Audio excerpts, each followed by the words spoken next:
C'est le 15 août, aux Tuileries, à Paris. Il est 12h30. Calé sur un siège en plein soleil parmi les cris aigus d'enfants qui se pourchassent, vous avez terriblement soif.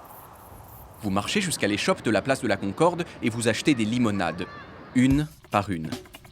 La première vous emplit d'une volupté profonde, à la seconde, le plaisir est un tout petit peu moins intense, à la troisième, vous êtes saturé de fraîcheur et de sucre et vous décidez de ne plus boire du tout. Sans y paraître, vous venez de démontrer une loi fondamentale de l'économie qu'on appelle le principe de l'utilité marginale décroissante.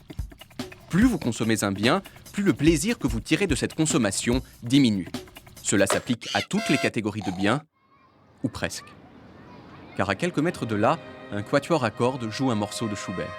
Vous ne connaissez presque rien à la musique classique, mais vous connaissez ce morceau, car un professeur de musique vous l'a fait écouter en classe de 4e. Vous vous approchez et vous reconnaissez les trilles touchantes qui vous avaient marqué à l'époque. Contrairement à la limonade, cette seconde expérience de Schubert vous apporte plus de satisfaction que la première. Satisfaction qui grandira encore lorsque vous l'écouterez pour la 3e fois. Schubert vous fera peut-être apprécier Beethoven, qui lui-même vous mènera vers Brahms. Vous déposez 10 € dans l'étui du violoncelle et vous prenez le CD du quatuor. La musique et les autres biens culturels sont l'exception à la règle de l'utilité marginale décroissante. Plus vous consommez de musique, plus vous lisez de livres, plus vous fréquentez les musées, plus la satisfaction que vous retirez de ces consommations augmente. Mais il faut que cet enchaînement soit amorcé. Dans votre cas, c'est l'État qui a joué ce rôle d'amorçage en vous offrant, par le biais du professeur de musique, une première dose de Schubert. Et c'est à cette première dose gratuite que l'économie française doit à présent les 10 € que vous venez d'y injecter.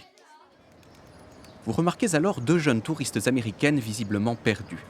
Elles vous demandent de leur indiquer le Sacré-Cœur. Vous leur répondez dans un anglais bancal que c'est là-bas, de l'autre côté de la ville. Elles sourient et complimentent votre accent crémeux avec des superlatifs en ing. Vous êtes visiblement français, et cela vous procure d'emblée un capital de sympathie gigantesque. Or, qui vous a offert ce prestige sinon le travail multiséculaire de la culture française ? La grande cuisine, les films de la nouvelle vague, la littérature libertine. Les auteurs de ces créations ont produit des objets qui ont contribué au rayonnement de la France, rayonnement dont vous recueillez aujourd'hui les effets, debout sur la place de la Concorde, sans avoir pour eux déboursé le moindre centime.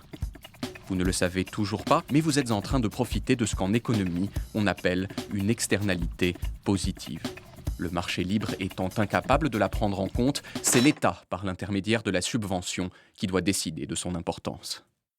Tous les 3, vous prenez alors un taxi qui traverse la ville. Arrivés au Sacré-Cœur fraîchement rénové, vous payez le chauffeur avant de choisir un café pour la vue merveilleuse qu'il offre sur le monument. Et vous passez votre soirée à boire des cocktails compliqués. Les limonades des Tuileries, le disque de Schubert, le taxi, les cocktails. Auriez-vous fait tous ces achats si à 2 pas de vous ne se trouvait pas un espace public qui valait qu'on s'y attarde ? En payant les jardiniers qui entretiennent les allées des Tuileries, en aménageant les trottoirs de la Concorde, en rénovant la toiture du Sacré-Cœur, l'État vous y a fait venir et a déclenché des dépenses que sans lui vous n'auriez sans doute pas faites. Votre argent a enrichi des commerçants qui l'utiliseront à leur tour pour faire des achats.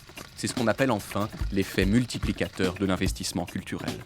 En une demi-journée, vous avez illustré successivement 3 grands principes économiques qui justifient chaque année l'investissement public dans la culture.